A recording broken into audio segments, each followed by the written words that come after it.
However, there are, of course, stories of survival, like Janet Whelan, who's in her 70s and has underlying health conditions.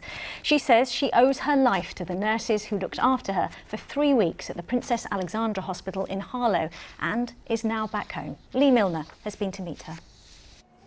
16-year-old Leah is looking after her grandma, who's now at home on an oxygen machine after spending 3 weeks in hospital with coronavirus.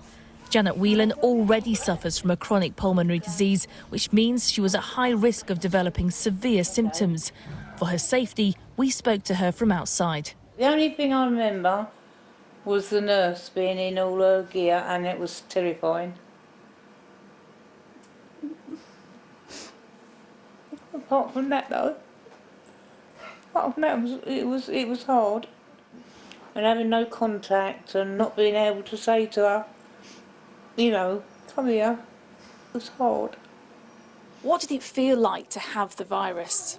I was tired, I wanted to sleep. I slept all the time.